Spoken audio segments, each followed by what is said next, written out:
Alrighty, ladies and gentlemen, here we are. Civilization 5 Let's Play game number 1, The Ancient Age. Before we get started, I want to go over quickly what mods that I'm using. There's only two that really affect the gameplay.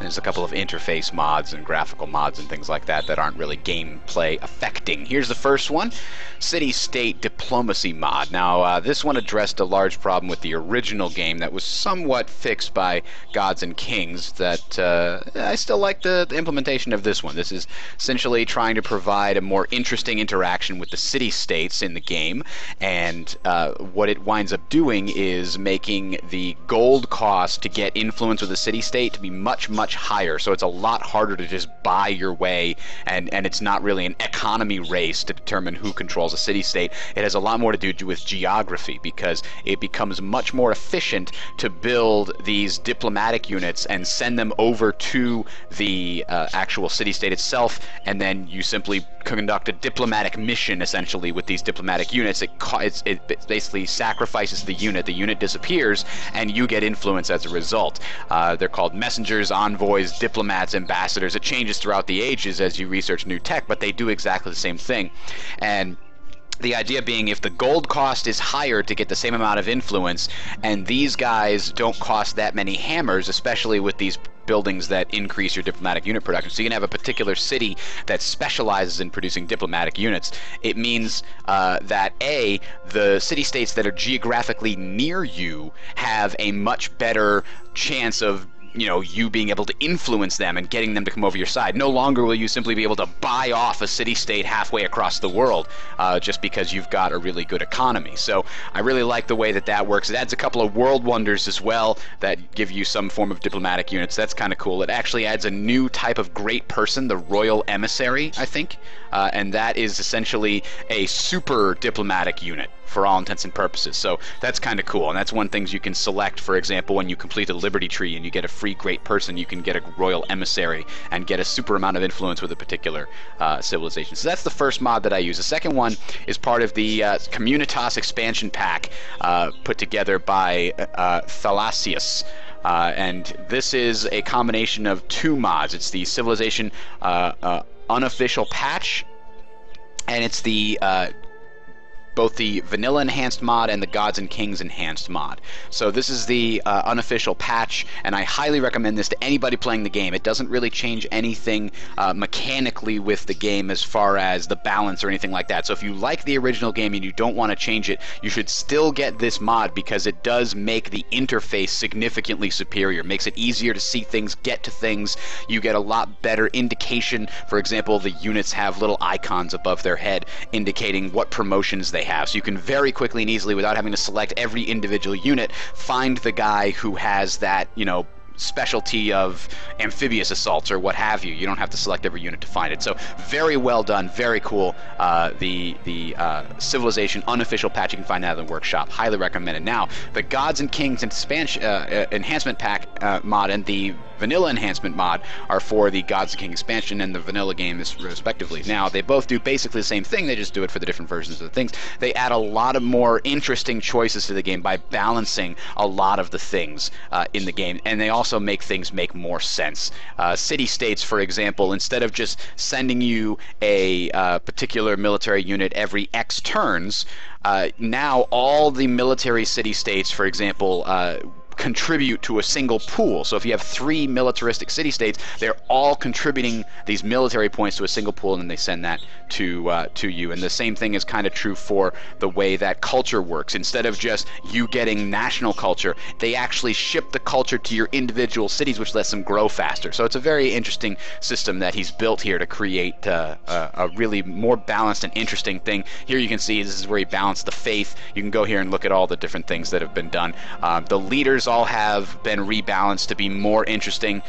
Specific units got buffs and nerfs depending upon their strengths. They've abilities of the various factions in the game in order to make them more interesting and balanced, really. So, without further ado, let us jump in to the game here. Bada bing, bada boom. We are ready to go. That is not the game. There is the game. Haha. So we're going to set up a brand new game, and I'm going to play on another thing that comes with the mod. I think this is Gods and Kings Enhancement mod. It's a variation of the Perfect World 3 map script, which uses some interesting dynamic map sculpting to try and create a map that's based on real plate tectonics, which is kind of cool. And then it also has this option to where you can have all of these main civilizations start on the largest continent, and that means that there's nobody on the New World continent, quote unquote. So that about halfway through the game, when you get to the astronomy stage, it's sort of a race to try to get over to the New World and colonize all the good parts. So I really like that, you know, at the very beginning of the game is a very interesting race and fight between expansion to conquer and all the really good city locations, get the good luxury items, and maybe fight over them. And then by the middle of the game, though, all of those sort of taken care of. Everybody's got all the territory you can find, and then suddenly, bam, the New World is available because everybody hits astronomy around the same time, and it's a race to go and colonize all the new areas that you haven't seen before. Through years of Hello, glorious Thang conquest, TV. Rome came to dominate all the lands of the Mediterranean, from Spain in the west to Syria in the east. There we go. Her dominion So would as you can see, the eventually Romans expand still to cover have much of the England same and sort Northern of Roman art and architecture still options that they do in the vanilla game. They had a pretty good setup. They weren't really changed all that much, so there's nothing really to worry about there. Mighty Emperor. Oh, mighty Emperor. Let's begin the journey. I really like the Romans because I love the idea of having the capital be this supercontinent of doom. Now this is also awesome. I love getting marble in my start because I like going with a super capital to start with and then a quick expansion as soon as I can, switch over to Liberty. So we're right here in the nice river delta. We've got islands off the coast, which is kind of nice, but we don't have any fish. That's a bit disappointing. Fish are fantastic to get a really good early boost to the size of your capital. Now we do have rivers, which is nice, and we do have a spot that we can actually build a farm right away. We don't have to cut down any trees, so we don't have to research anything specifically. We also have a mountain that we can build a mine into right away without having to cut down any trees. So that is beneficial. We do, however, unfortunately have some jungle locations that are going to be a big pain, but I guess we'll get to those when we get to them. So you can also see we've got some mountain ranges here to the north that might dictate our expansion routes.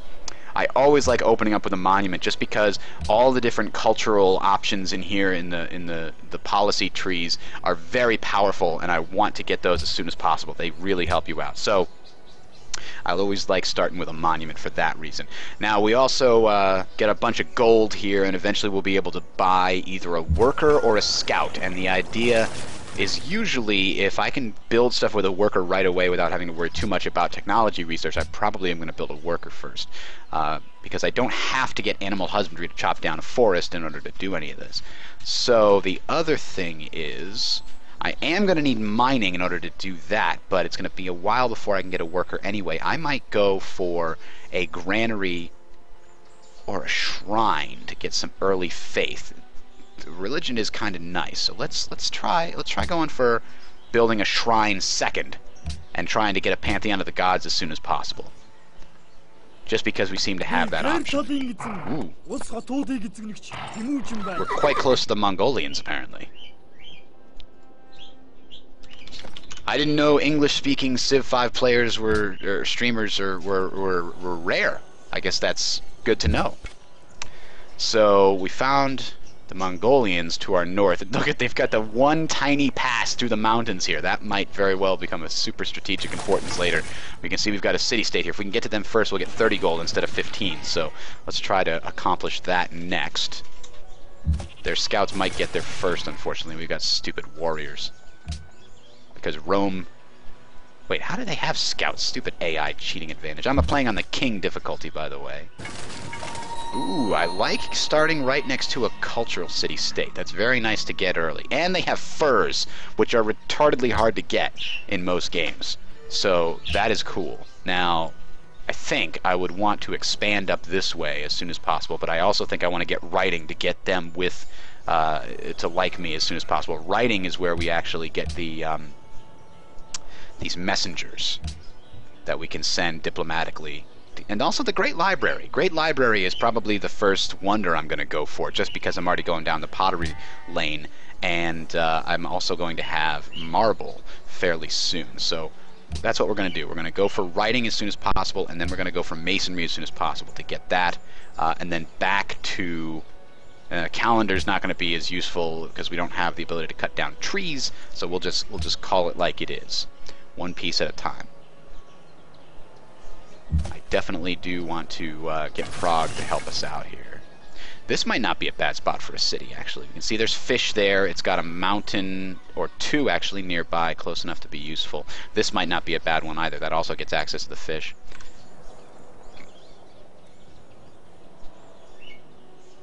And now that I'm looking at this, I don't think I want to go any further north. That probably was where the Mongolians went. We're going to go south here and see if we can't find some ruins. Will I thinks he's the only one streaming Civ 4. It's entirely possible. I don't know how many people that are in the streaming sort of strategic games, but Prague has been attacked by Mongolia already? You can't attack Prague! I was gonna be happy and nice with them! I wanted them as my allies, you sons of bitches. Well, that's a problem. But I guess we'll deal with that as we... Oh, look at all this damn desert. Maybe we can get Petra and put city over here with Petra. It's about the only use this whole territory will be. Prague requests units. So they've got a special thing to where... Do they give a bonus?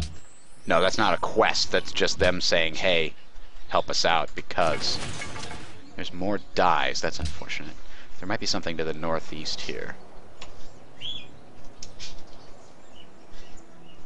So let's see what happens. There might be... Ooh, okay, we got wheat and dyes down here. That's good, that's good. There's our pottery. Say to him that fashion. And we have 180 gold now, so we can actually get that worker I was talking about. There it is. He's going to help us start our growth. Ooh, double dyes. That's nice. So, as soon as this monument is done, I will... No, I need to... Q. Q should just be the default. We'll get a shrine. Granary is not bad either. It doesn't boost anything that we have here, unfortunately. But we'll deal with it as it cuts to it. Hopefully, when we put down this... I love it when they feed me gold at the beginning. Thank you for that.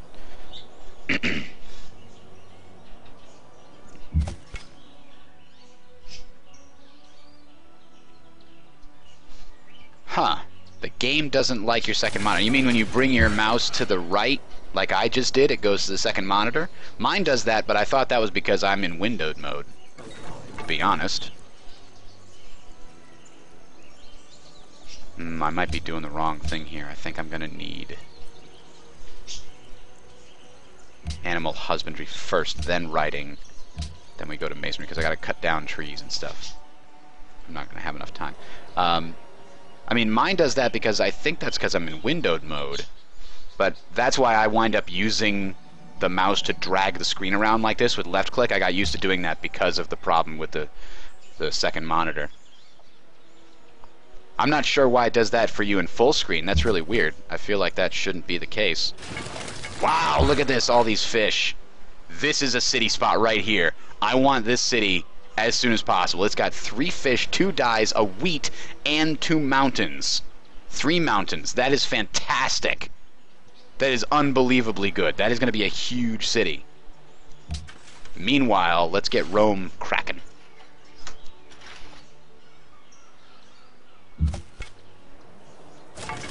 Oh, look at that. It even has access to isles off the coast. I don't think it has access to these fish. If I put it here, 1, 2, 3. No, that's the farthest out it's going to go. Still, isles on the coast are great. You get production and an extra food. Alright, can you get milk too? Oh, you're getting milk. Alright, so let's go explore this way, I suppose. We might not find any ruins. It's hard to find ruins on the main continent when I have it set up this way, because all of the 8 civilizations are crammed onto the one main continent.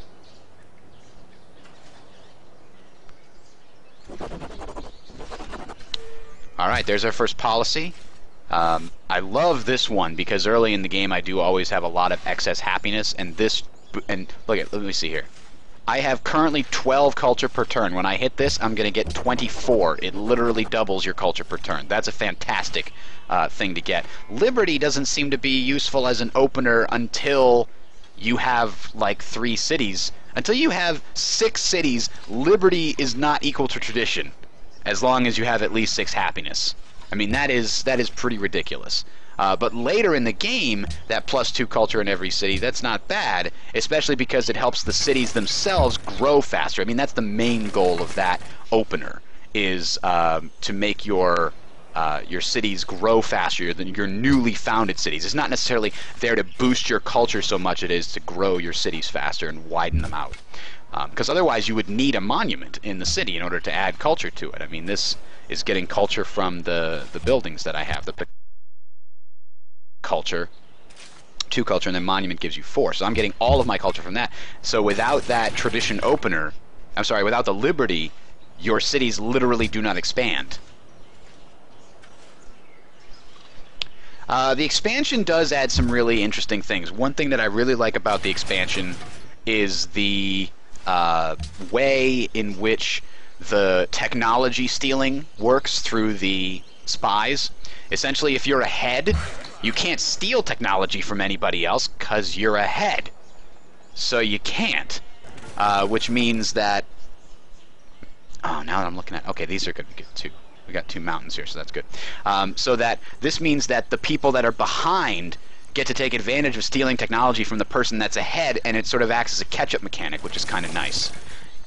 So I'm definitely appreciating that aspect of it. But you can also use them to rig elections in the city-states, which is kind of cool. Here's another new thing of the that has to do with the what you call it, the new mod that I'm using, the Gods and Kings enhancement mod. It's an opportunity system whereby every X number of turns, about every 33 turns, you're guaranteed to have this happen, but it's no guarantee which turn it will happen within those 33. And the idea being here that you will be given an opportunity to spend money in one of 2 ways. So here's an example. A group of hostile raiders on my border might switch sides for a price. I can pay them to hire for my civilian workforce, or we can hire them as military mercenaries. And so if I have 100 gold, when this happens to pop up, I get these options. If I don't, I can, or if I don't like those options, I can always just take plus 25 gold, free 25 gold. And this basically encourages you to keep some gold on hand and not spend it immediately. And the later you go in the game, the more these kinds of things will cost. Early in the game, they cost about 100 gold, then 150, then 200, depending on the particular opportunity you get. Now, here's an interesting one, and I'm 100 for 2 military units. They're only going to be warriors, right? They're not going to be fantastic, but that's not necessarily that bad. I can maybe go and explore more of the map, and I also don't have to spend that precious time building military units to defend myself from barbarians. So I think that's what I'm going to go with here. I don't have the ability to actually utilize the workers right now because I don't have the technology yet. So yeah, mercenaries is what we're going to get. Wow, they actually gave us a poacher, aka a barbarian's archer. I didn't know they did that. I thought they only gave you the units that you could actually use. Okay then. Well, that's cool. I'm going to send everybody out in 3 different directions now and try to research as much as possible. We now have 3 people in Rome. Here's another thing about the Civilization Unofficial patch that you can see. When you hover over a city, it shows you the 3, or well, all the areas that are being worked by that city. So I can see they're currently working the marble, and that means that would be a good target for me to go and upgrade with my workers.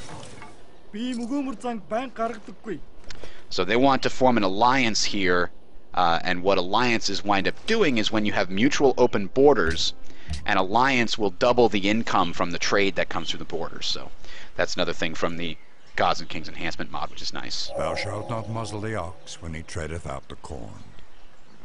Now, here we go. I'm going to cut down the forest, get 50 production for the nearest city, which will really help me get in this shrine as soon as possible. The other thing... Oh, you know what I need?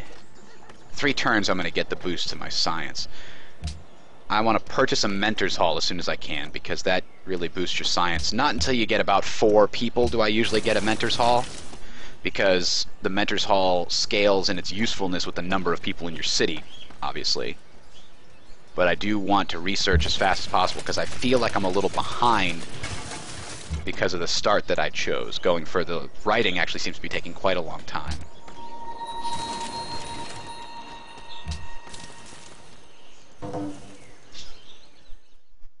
Ah, hello. You found China.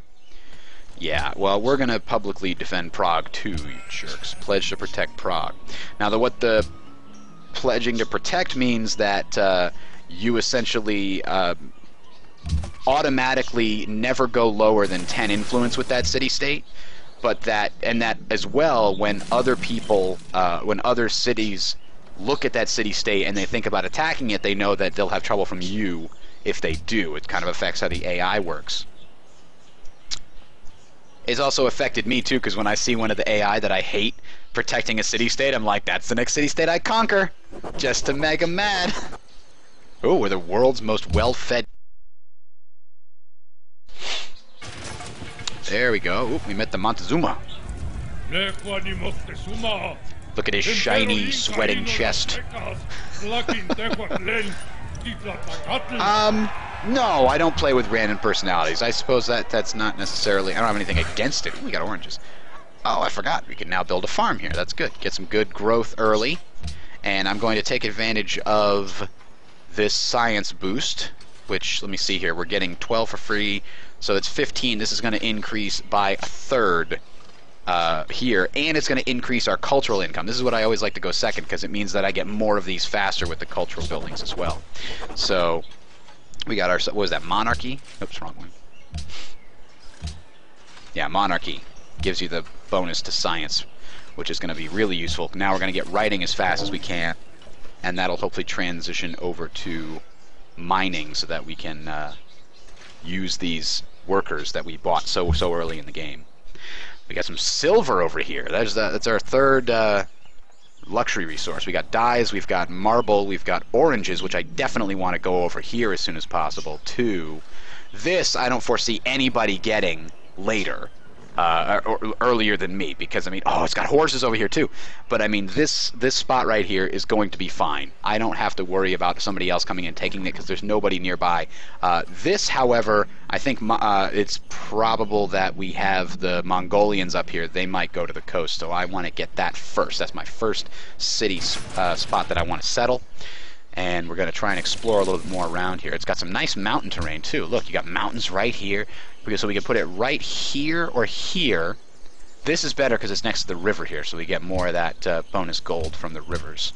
It's a little far away from my capital, but you know, it's going to be worth it to go over 2 more tiles. Friends with Mongolia, we're all friendly. That's what they're saying here. So let's see where we go from here. Man, this is hard terrain. I wish I had a scout, but I bought a worker first. That's just what I did. We got hard jungle over here too. That's going to be really annoying. I still want to settle over there as soon as possible. And now this guy's trapped. Let's send him that way while we're waiting. There's the furs we were talking about before. Definitely want these people to like us. It's increasing by +1 until it gets to 10 because we pledged to protect them. And they appreciate that, as long as we actually do protect them. Oh, actually, I got a desert out in the middle there. Okay, that's not super useful. Alright, we're going to try not to violate their neutrality so they don't wind up hating us more, because we're about to get to the point where we can build messengers. And here comes our shrine, because we cut down those trees. That helped to boost us a lot, but we definitely need a mine as soon as possible. We're not making very many hammers in Rome. Whoa, whoa, whoa! We have an empty barbarian encampment, and in this mod it's worth 100 gold. There's a lot of... And barbarians are harder in this mod, but they're also more rewarding, which I like. You know what? Let's build a Mentor's Hall, and I'll buy the messenger, because he doesn't cost all that much. I think he costs about 90 or maybe 120. We shall find out. Oh, there we go. Okay, we got some free gold from them. That's good. Yeah, look at this. Isles even. This is the spot right here. Gotta do that.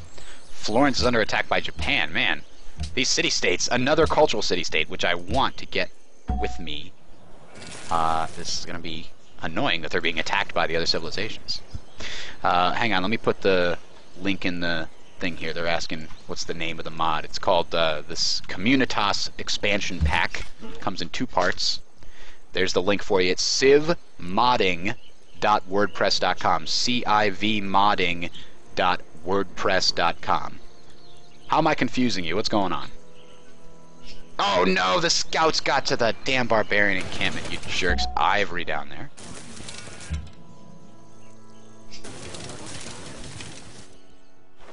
I just did paste it in chat. Paste it again. Oh, the Ottomans. Well, they don't seem too angry. It comes, okay, so it comes in 2 pieces. And I explained this earlier. Basically, there's the unofficial patch, which gives you interface enhancements. For example, you see here there's a green 2. That means that the city's growing in 2 turns. There's a purple 8. That means in 8 turns, the city's borders are going to expand from the culture. There's a 17 here. That means that in 17 turns, the Mentor's Halls be completed. The unofficial patch. There's simply things that you can very easily and briefly look at. So you don't have to click on it. You don't have to go over here and hover over it and find out when it's going to do this. You just look at it from the top. I also hover over the city, and you can see it's showing me all the places that the city is currently working, all of the tiles that are currently being worked by the city. It also allows you to click on everything up here and open up the specific overviews of the various things. So that's another thing that this does. You don't have to click on this and then find the correct thing. You just click on your money and it takes you to the economic overview. Bam. So that is the unofficial patch, does all of these things. It also really vastly improves the tooltips.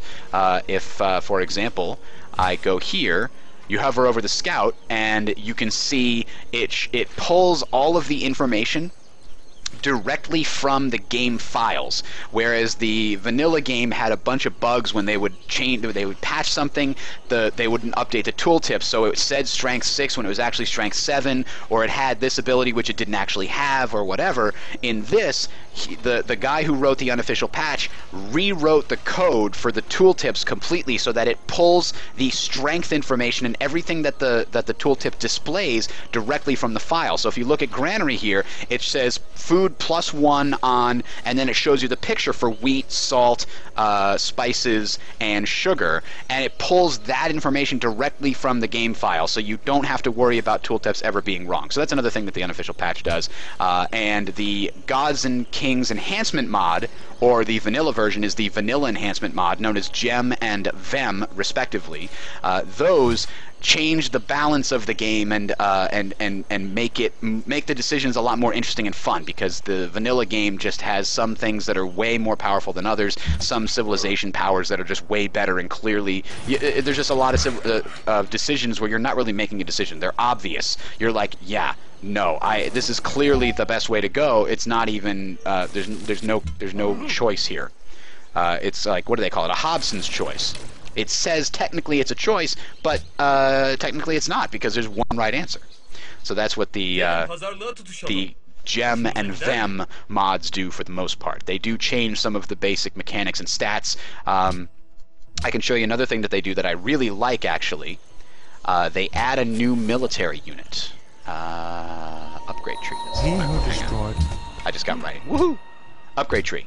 Here it is. So, this is the main set of units that you probably already know. Warrior goes to swordsman, goes to longswordsman, goes to musketman, rifleman, infantry, and then mechanized infantry. That's the main line of the guys that usually require a strategic resource, like swordsmen require iron, longswordsmen require iron, etc.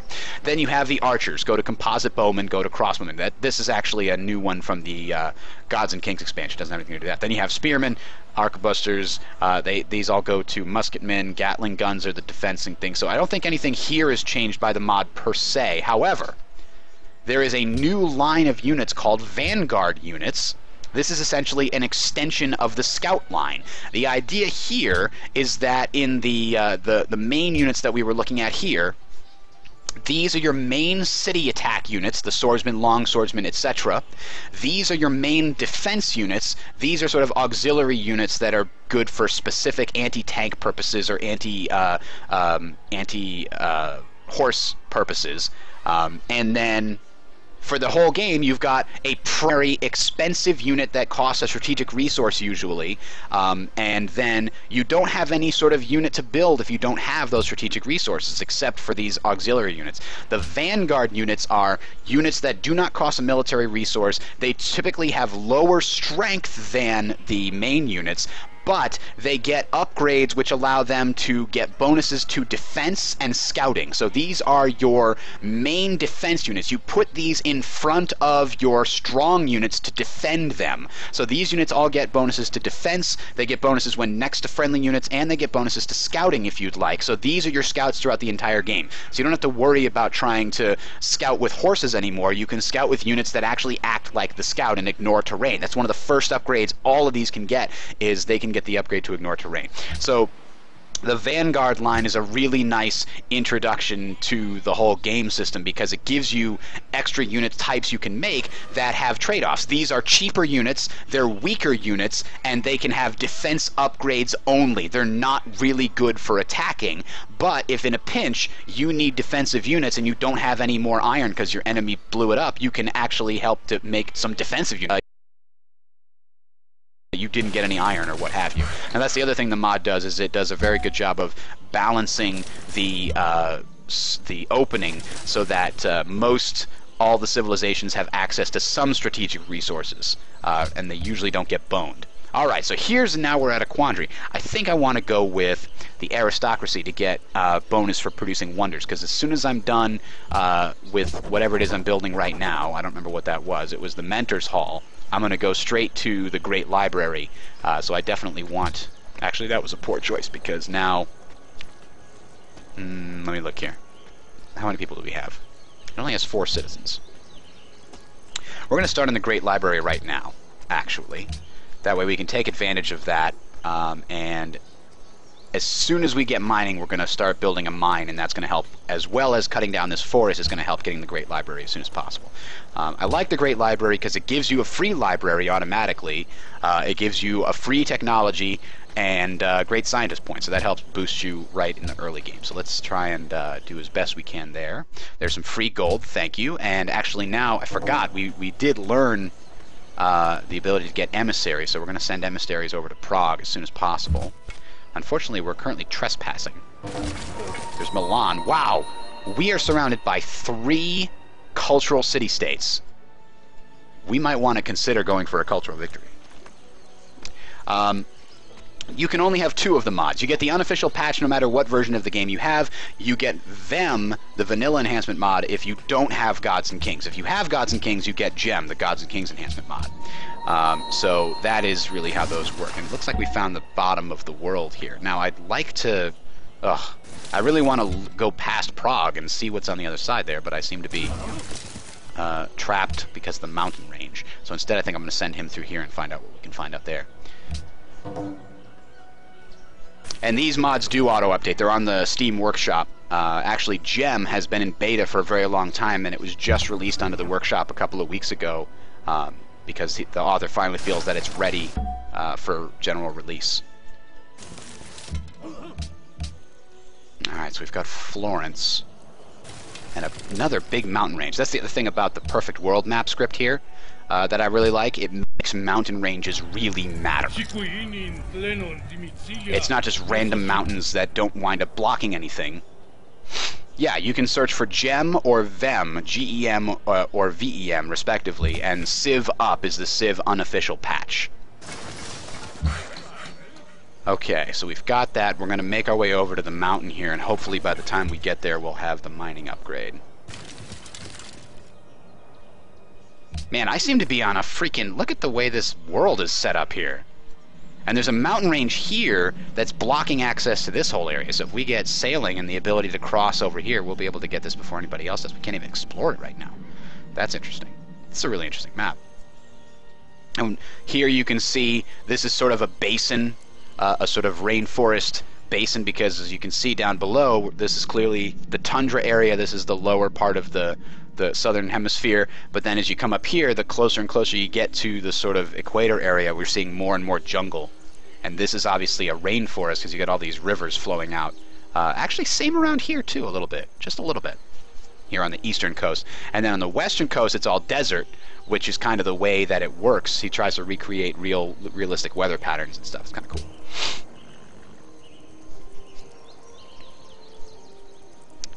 All right. Another thing the Gods and Kings enhancement mod does is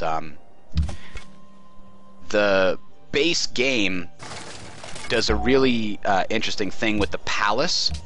The palace gets a ton of extra production, right, in the base game. In this mod, it does not, but I think the palace gets like +4 production or something ridiculous, and what that means is it's really, really hard to balance the early buildings, because if you make them cost enough so that it's not insta-built in the capital, then it becomes really difficult to build a monument in your first settled city outside of the capital, because if you make it cost, 150 hammers, maybe the capital can do that in 10 turns, but the first city you build takes, 30 turns to build the same thing, because it doesn't have that palace bonus, right, when you first settle your first city. So what he did was he lowered the bonus to hammers and instead gave you extra gold in your national thing here, because gold can be used to buy things for any of your opening cities. So it's that way you can actually balance the early buildings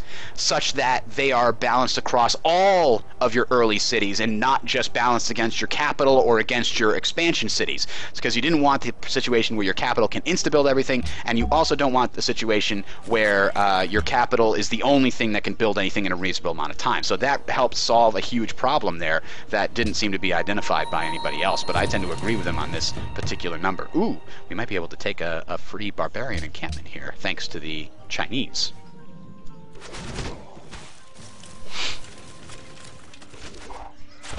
Can't find gem. Hang on, I can link to it. I'm sure you can find it. It was on the main page there, too. There's a link to it, actually, off of the page that I just linked you to. Where was it? Installation. Install. Here we go. So yeah, if you just go to civmodding.wordpress.com and click on installation, it'll send you to that link. Oops, I put an extra thing at the end. It'll send you to that link, and that actually has the links directly to the Steam Workshop pages, if you'd like to find it there. Oh, it's not called Gem, it's called G_K Enhanced Mod. So I'm sorry, I thought you could search for it under Gem, but I guess you can't. Alright, back to the game here.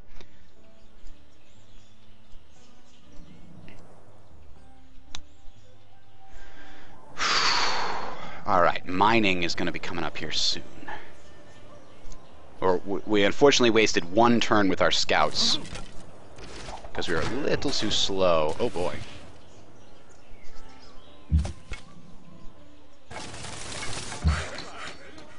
Alright, I don't want to build a farm up there. That's no good. Now,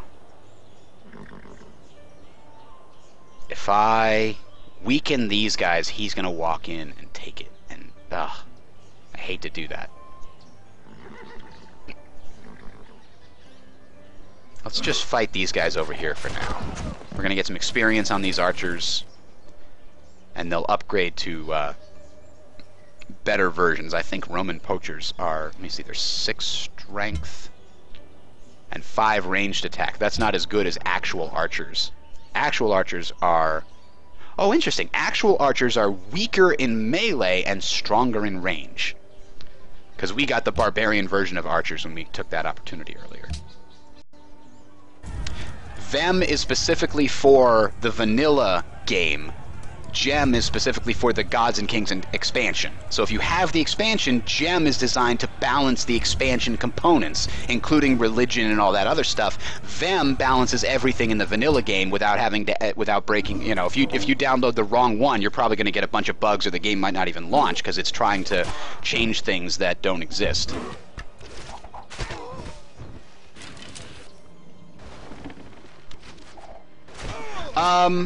Yes, I suppose, yes, you can download both and then just disable the Gods and Kings enhancement mod if you want to play only the vanilla and then enable the correct mod, you know, when you're playing. So I guess that's certainly possible. But the game doesn't let you play multiplayer with mods unless you're using that special program Giant Multiplayer Robot. Then you could potentially use these with that.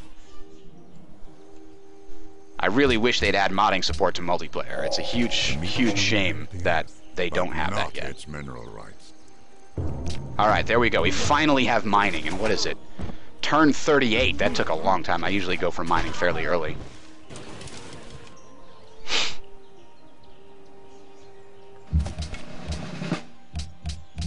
Oh, we got a unit promotion. Excellent. We're going to try to win this fight, so we're going to get open turn. There we go. This is the thing I hate, that the stupid computer gets into a rut. The Chinese have been sitting here for turns and turns just healing while they're getting shot by barbarians. Instead of retreating and healing and coming back at full strength, they just sit there and they're essentially caught in a loop that they won't do anything about. It's kind of annoying. But we're finally getting mining, and so that will help us at progress towards the Great Library at a considerable rate here. So will this, actually. We finally got access to those. So now we got to find the Mongolians. They have to be over here somewhere. We met them right around that location. Oh, Montezuma getting a little touchy there, eh? Uh-oh. Oh no, they took it from us, the sons of bitches. Well, unfortunately I have archers, and archers are not going to be able to take that the same way that those warriors just did. Wow, he's about to lose his guys, I guess. Probably worth 100 gold, maybe. Depending on if you really needed the gold right now. We're now in a position where I can buy the Mentor's Hall and the Granary, actually. I should have bought something like that sooner. I had the money. I was missing that out. What's a good and fun real-time strategy game? Well, this is not a real-time strategy game. It's a turn-based strategy game. But if you're looking for another turn-based strategy game, I don't know. I guess that's a tough question. What else do I play that's turn-based? I just got Sword of the Stars 2, and I have to say I don't really recommend that. Not super impressed by it. You're talking about a real-time strategy game, then. Okay. Well, there's League of Legends, I guess. But what else is there? Real-time strategy. There is, of course, StarCraft 2. There's not a lot of choices. Company of Heroes 2 is coming out soon. Very much looking forward to that myself. If you never played the original Company of Heroes, definitely get that if you can. They're selling like the full package for 30 bucks on Steam. You get all of the expansions and everything. It's totally, totally worth it. The single-player game of that is very, very well done. Can't recommend that highly enough. Let's see here. Now that I actually have barbarians on my border, all my military units are scattered all to hell. I think I'm going to bring the archers back. We did get this. Now, here's our choice. Bonus food in every city? Or do we want to jump to Liberty and start working on expansion? I think I want to jump to Liberty and start working on expansion, because we have two really, really good spots for cities right now. Excuse me.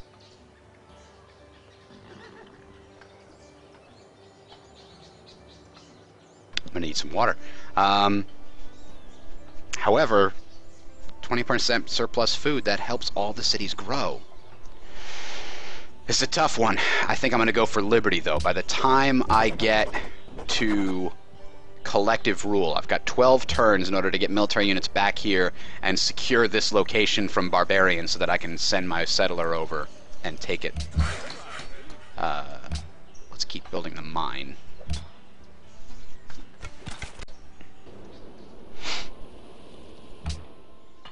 Oh, that's what I was going to use my gold for. I was going to send emissary over to the damn Progians. Proxans? Alright, well, let's try to do that now, I suppose. Except I can't do it because now there's barbarians in the way.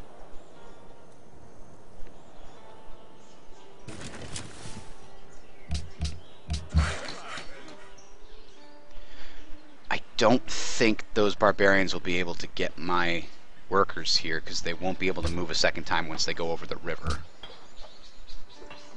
Ruse was okay. I don't think it was a very good... I don't know if it was a very good single-player game. I never played it single-player. I played it multiplayer.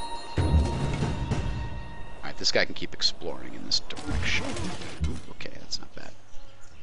Ah, these damn barbarians are chasing us. And these barbarians won't die. It's going to ruin all my plans because I left all my guys to the wind. I never played Age of Empires 3 myself, but I've heard some good things about it. She wants an alliance. This is another mod that I use that's just an interface mod. It allows you to, from this diplomacy screen, go and look at what other people think of each other, essentially. Because this alliance with the Chinese might piss off somebody else. However, now that I'm looking at it, there's nobody that denounces the Chinese or is at war with the Chinese or anything like that. In fact, it looks as though everybody's either neutral or friendly with the Chinese, which means that I can make this alliance without any worries. You can get all of that information, you just can't get it on the screen where it really matters, which is a huge pain. Oh no, I don't have enough money to do this one. I could have converted him to a spearman. Instead, we're going to give him some experience. Right now, however, this damn thing is a big problem. Alright, we'll send him down this way, I guess, since we don't have time to finish that mine. Ugh, that's annoying. But I ran that risk when I sent all my military units flying to the fields in order to search and explore. I do need 90 for a messenger.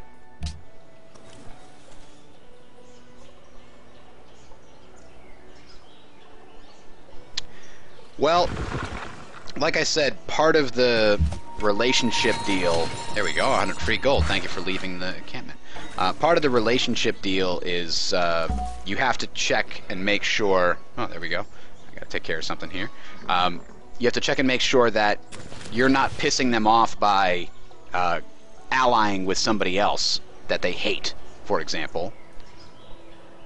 Ooh. Apparently Milan is now allies with me because I destroyed the barbarian encampment. I did not know they even hated it, but I guess I am now awesome in their eyes. We destroyed it to collect all the treasure, and Milan sends an emissary and says, "Thank you for responding to our request." And we're like, no problem? Okay, whatever. So now we're going to get some culture from them. That's kind of nice. How much do they add here? Oh, we don't see it yet. Next turn we'll see it. That damn great library is still so far away. We got to start building it really early though. So that's advantageous. Milan can't even offer us their silver yet. They don't have it. There's the masonry. Hang on. Where did the barbarians go? Maybe they attacked us, but they shouldn't have been able to.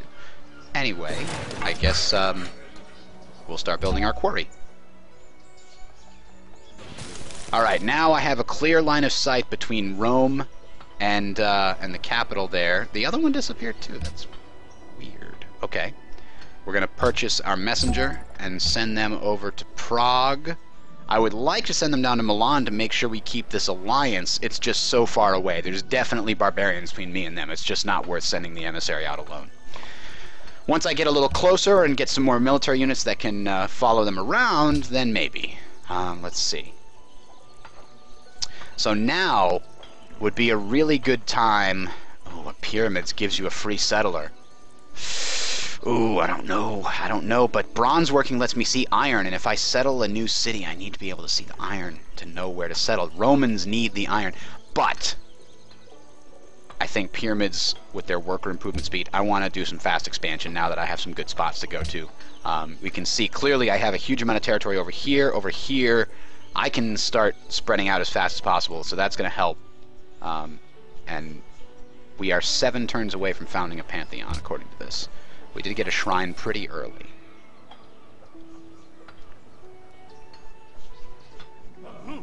Oh yeah, starting a war right now would be a really bad idea. Just because the computer gets so many bonuses right off the bat at the very beginning of the game in order to keep them competitive with the player that it almost always winds up in them being way stronger than you. Once you get a few cities under your belt, then you can compete with them. So we're just going to have them fortify right there and continue going forward. 9 turns left. Oh, somebody just built the pyramids. Wow, somebody got to the pyramids really early. Same way I got to the Great Library fairly early. So I guess we will think differently.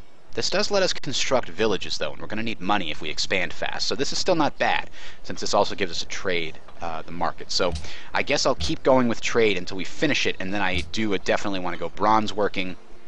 We also are going to need happiness, so we're going to need the calendar in order to get the plantation on those dyes. We're also going to need protection, so we're going to need archery. So, damn, this is quite a bit here to do. We're now just friends with Milan. They're still sending us 3 culture return, which is not bad. I need these guys to finish that quarry ASAP. If only I'd been able to finish that mine, we'd be in really good shape as far as wonder construction was concerned. If we had a mine and a quarry, Rome would be doing really well with that. So they want an alliance too. The Japanese are guarded against... Oh no, the Montezumans are guarded towards the Japanese. But everybody else seems to like Montezuma, so I'll be allies with them, and that won't affect my relations with anybody else right now. How did I learn so much? Yeah, just playing, pretty much. I don't even know how many hours I have in this game. Does it say on the Steam screen here? Hang on.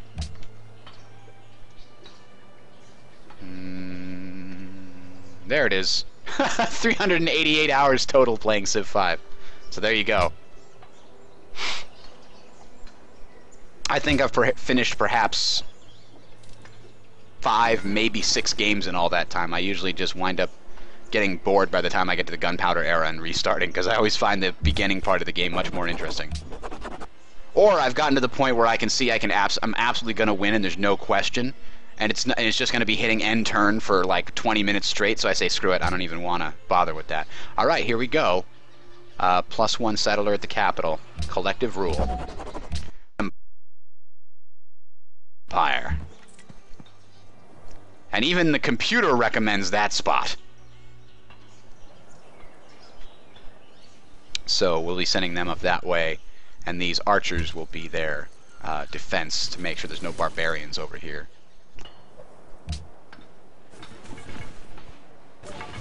Oh, thank you. Is that Saint Stasian? Is that how you pronounce that? I don't even know. Ooh, we've got some spices over here. This would be a not so bad spot either. Look at that. Alright. Oh, there's our messenger. He's finally made it to Prague. As soon as he's in there, I'll build another messenger with the gold that I have. Even in order to get them to love us. Birds do not fall into the same traps or nets twice. STS is an old clan tag. Ah, so it's Tazian. You should capitalize the T. It would make it stand out a little more. Alright. So, okay, good. Look, we got a clear path here. I don't see any barbarians. We're going to be able to get access to that citrus soon. 3 turns until we get the Great Library. We better damn well get it. There we go. So 35 influence from the diplomatic mission. Prague is now friends, so they are giving us culture too. This is helping our early culture boost that we were talking about. We're going to buy another messenger. At the early part of the game, you can only have one of these at a time. Aha! Now here is going to be an interesting decision. We founded a pantheon from our religion. So, what kind of things do we want? Now, God of the Sea would make this a super naval port, because it gives +3 production from fishing boats. And we know there's fishing boats over here, 2 fishing boats over here. I'm thinking that is going to be a really good pick, because of all the coast. We've also got fishing boats over here. Yeah, I'm almost certain I want that, but let's examine all the other ones. Fertility rights, 10% faster growth rate in all cities. That's not bad. We don't have any open tundra, so that's not useful. Shrines, bonus culture, that's not bad if you don't have a geographical thing to help you, but I definitely have a thing going with the fishing boats. Getting faith for defeating enemy units is kind of cool sometimes. Wine and incense, we don't have any of that. If we really wanted some bonus happiness, Goddess of Love is always good. If we had a natural wonder near us, this wouldn't be bad.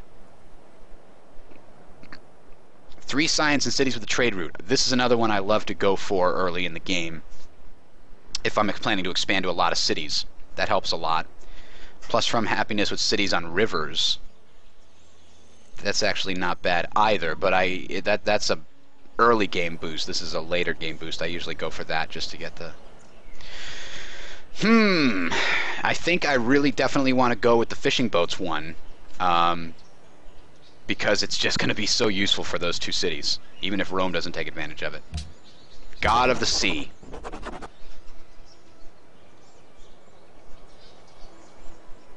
Which is dead cannot die. Is that what it was? I can remember. Messengers are part of the city-state diplomacy mod that I use.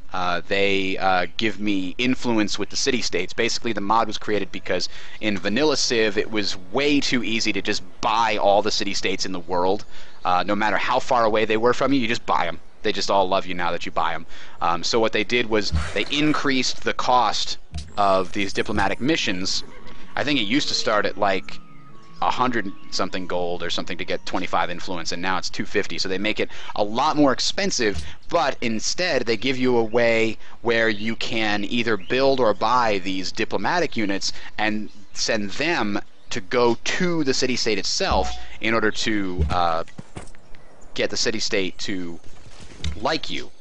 And the advantage with that is it means that geography matters with regards to who city-states ally with. So you need to actually protect your messengers. That's why this warrior's here. He's here to reveal this territory so no barbarians spawn, so I can send warriors over to Prague and make them my allies. Why is he there? I thought I sent him here a long time ago. Oh, he couldn't move last turn because of the diplomatic unit in this capital. That's why. The longest game I've been in? I mean, I went to the modern age before.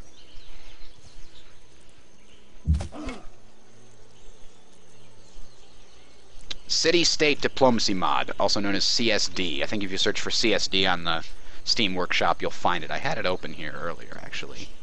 CSD, you'll see this. City-State Diplomacy Mod. That one I don't recommend as being as necessary as the others if you have the Gods and Kings expansion, because it adds all those cool little quests, like, for example, let's see. They reward the player that discovers the most technologies. I'm in the lead with 3, so here I know that if I focus on getting a lot of science as soon as possible, then I can get Prague to like me more. So they added the quest system in the expansion pack for the game, which really helps. Gold gifts are temporarily more effective on Florence, but I don't have enough gold to make that happen. So let's just pushing on. Ooh, we found another, There's our great library, yes! Nothing is worse. Nothing is worse than getting a wonder and being so close and then not getting it completed. So, whales and porcelain, that's going to be really useful if I can get them to like me too. Because that's 8 happiness right there, easy. Alright, let's finish off this mine. It was only 1 turn away from victory, unfortunately. And what is Rome going to build now? We could build the Great Wall. The Great Wall of Rome. You guys remember when they built the Great Wall of Rome? Or a market, which isn't going to be super useful because we don't have the dies yet. So it only gives +1 gold and then 20%. That's not a lot. I want the Great Wall because it'll also give me walls, and because Rome is in a unique position right now to build lots of wonders, because marble gives you bonuses to building wonders, and so does my tradition opening. Now we get a free technology. Let's try and find the most expensive one. And I think it's going to be construction, but which one do I need the most? Construction would give me Petra, Hagia Sophia.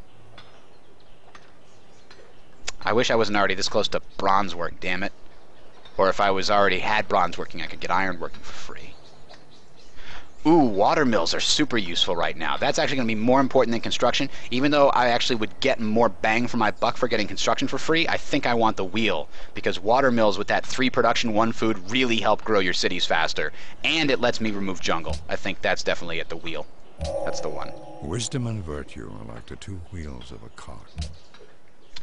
So now as soon as I get 220, I can build a water mill on any city that's on a river, which is really useful.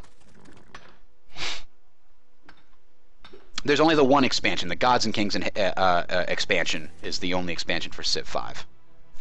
Oh dear, we've got barbarians down that way, huh?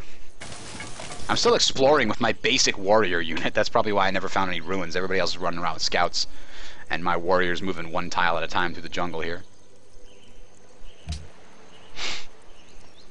No, in this mod, the jungle removal comes from the wheel, because animal husbandry in the wheel, this is where you get the jungle removal and the forest removal. Bronze working doesn't have that on this mod. They rebalance the technologies as well. Alright, there we go. We finally have the mine completed, which means that Rome is going to get a good boost to building of that. Well, a +1 boost, I suppose, to the building of that Great Wall.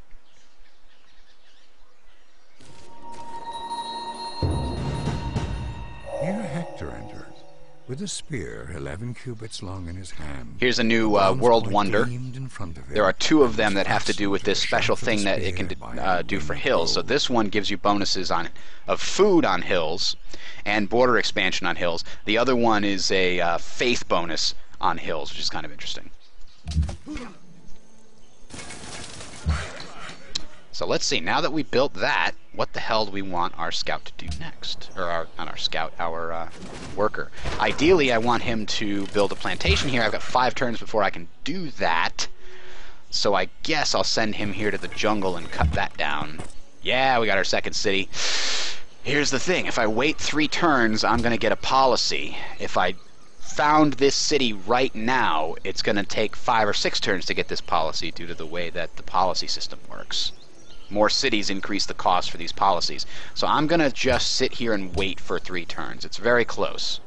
And Rome has 2 iron underneath it. That's another thing the mod does. If your civilization has a unique unit that requires a certain strategic resource, you always get 2 of that resource underneath your capital, just so that you don't get completely screwed due to the random nature of the way that the maps get revealed. So where else is iron? There's iron over here, 2 iron. 1 iron. What about down here? Nothing. I think my second city has to be up here. And it's not a bad spot. It would give me horses and iron. It has deer and sheep. It's going to be on a river. And it's also near dyes. So that's all good. And the iron is the most important thing to get. Over here would be another great spot. We've got gold, which is another luxury resource we don't currently have. Stone. Iron. Rivers, and Florence. Although technically 1, 2, 3, this is within reach of this city if I absolutely need to go through and pay all that. Let's see. Hang on, Nobu. The Montezumans aren't going to like it if I get friends with you, I think. I don't know. I don't know. I don't even know where you are. Let's not be friends at the moment. You're not close enough to worry about becoming friends. Oh. Wait a minute. A quarry has been one of my quarries? Oh, that bastard. Let's send these warriors down. Go take care of that. That's going to slow us down. Those. Ugh. All right, let's cut down the jungle here.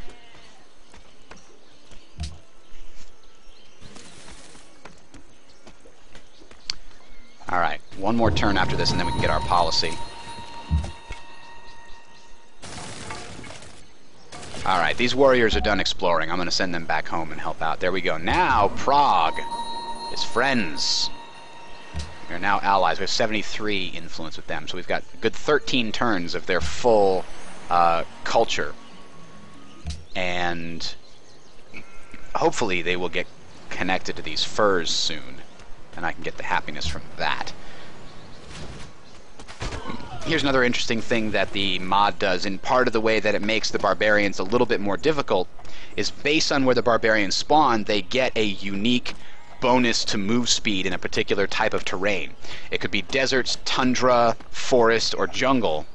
In this case, these guys move faster on deserts, so even if this was a forest, they could still go over the desert and hit my workers, so I've got to back them up to the capital here for defense.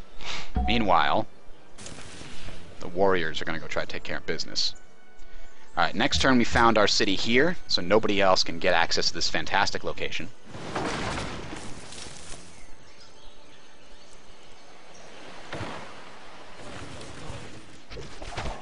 Oh, nice. They stayed right there. These guys are going to come on home. We're going to fight the barbarians with the city and then finish it with the warriors. Now I need him to go fix that damned quarry so I can finish the Great Wall in time. I'm kind of worried. That's been a little late. So here we go. 2 free workers at the capital. That's quite useful. And now you can see it's going to take us 15 turns for our next. We need 550. Once I do this, however, we're now going to need 650 because I've got the city here. So that's a problem. But I think we have the ability to build roads. So why don't we connect our cities here? That'll be useful. And the first thing this city's going to build is a monument to help us get along with the whole culture thing, and then I'm going to buy a watermill as soon as I can. Oh, happiness is a problem because the damn barbarians destroyed my marble. Ugh.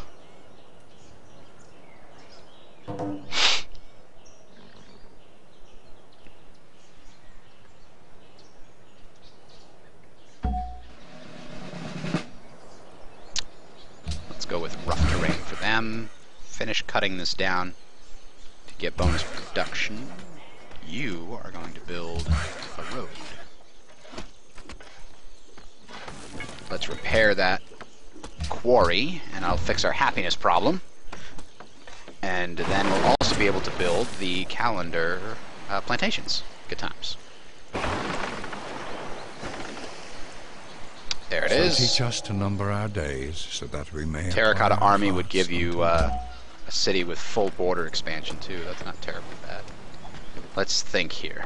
I think I want to send these guys this way. Actually, you stay here for now. Once my other warriors come, then they together can go and find... There's got to be a barbarian settlement down here somewhere where those barbarians came from or coming from. I can go wipe it out, get some gold, and make sure that quarry is never destroyed again. Prague is in awe of me. Oh, because of my swift technological advancement. So now I get an extra 10 turns of good things happening.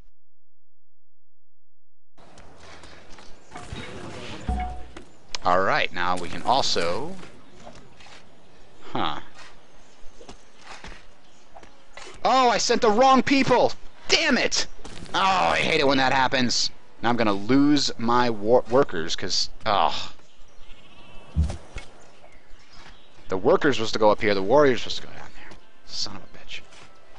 Well, let's pretend it was a mix-up in the orders. We sent out orders to tell the workers to go one way, and the runners made the mistake, not me. Soy Isabel de España. Hello, Isabel of Spain.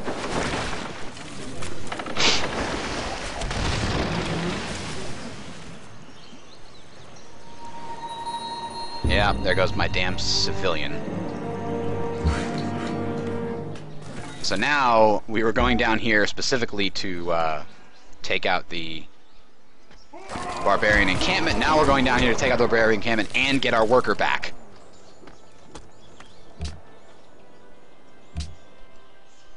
Come on, you're not going fast enough.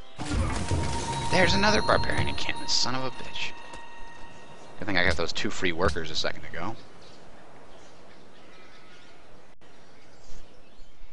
Espero que este trato reciba su Oh, bendición. fine. I'll find out where you are. You're way up there. Okay. Madrid is up there, and it's got spices. Ooh, I like just staying there to fight me. It's kind of nice.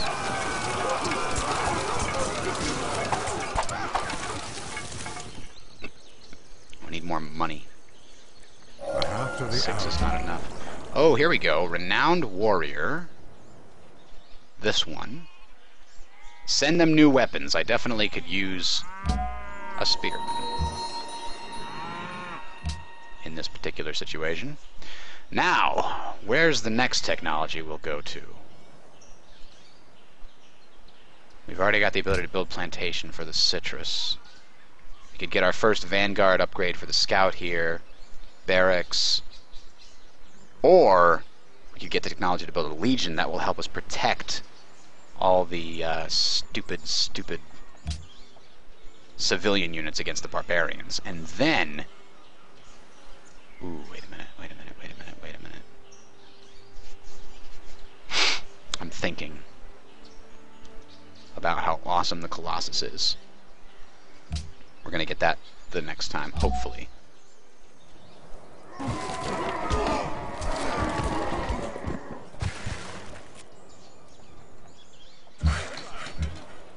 Come back this way as fast as you can.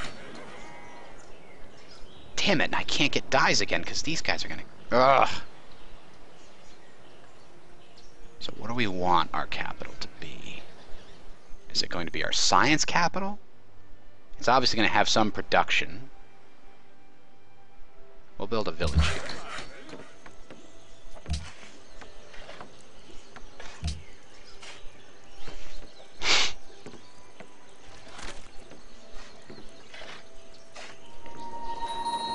Oh no, there were... Oh, I forgot they could move 2 through the desert. Yep. Okay then. It'll be up to this damn spearman to do everything. I think he's going to be able to take out this barbarian encampment by himself at least.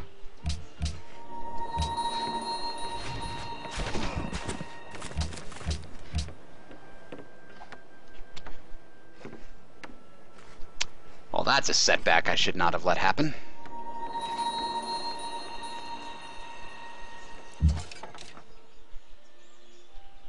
Damn their fortification bonus.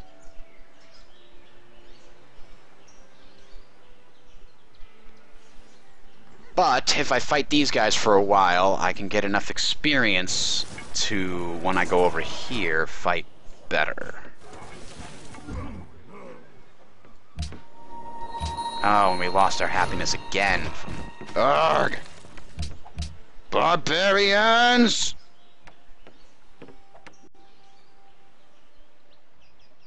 مرحبا أيها العجم. Yeah, you're awesome. Whatever, who cares?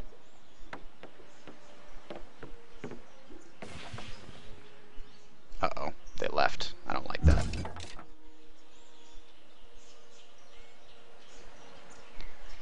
Oh.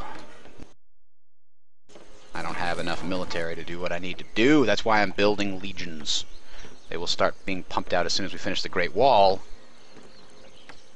Complete its project. Okay, whatever.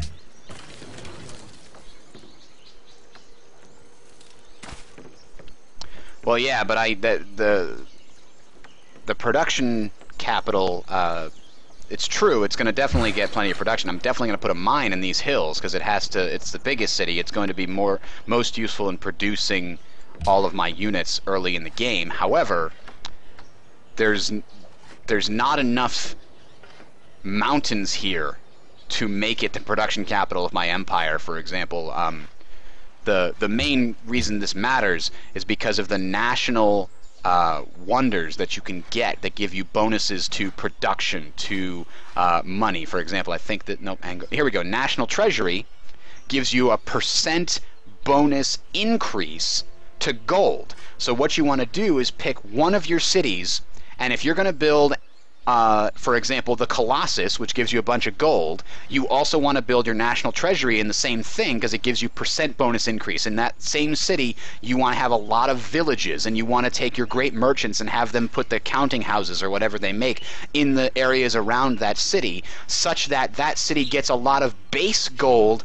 Then this percent bonus goes on top of the base gold. So you do want to have cities specializing in each of the different yields. Food, obviously, should not necessarily have a city dedicated to food per se, but Rome itself is within 2 tiles of a mountain, so we could make that a science capital, which means many, many villages and science things. So we will try that. That's our current plan for Rome. This city could easily be our production capital because of the... Remember we talked about how fishing boats were going to be advantageous to us. Go get them, spearmen. Now you may notice that the units look a little bit different too, by the way. I'm using another mod that only affects the graphical look of the units called the Red Mod Pack. Let's go fix this ASAP. Which is kind of cool. R-E-D. R period E period D period. If I remember correctly.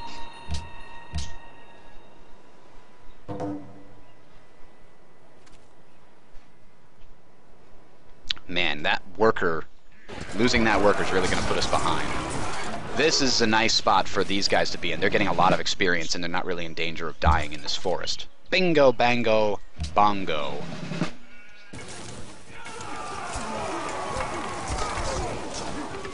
Almost finished him off.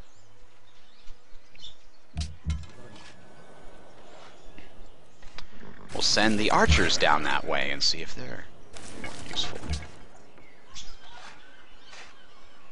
I don't have anywhere near enough money to buy this now because I upgraded that guy to a spearman with the last of my cash reserves. I don't know. I think with the Gods and Kings enhancement mod, all the leaders are pretty good. I like Rome just because I like the idea of one super capital that has every building ever, and the other building, the other cities kind of try to be the same as the capital. A lot of good experience for the spearman here. And now he'll be able to safely recover on top of the mountain and be ready to come help out over here.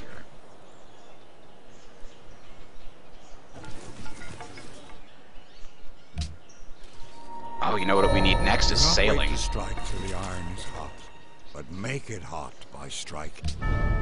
He who knows others is wise. We have reached the classical era, and thus that is where this recording will end. I will restart the stream here in 2 seconds, and we'll get to go into the classical era. Thank you for joining.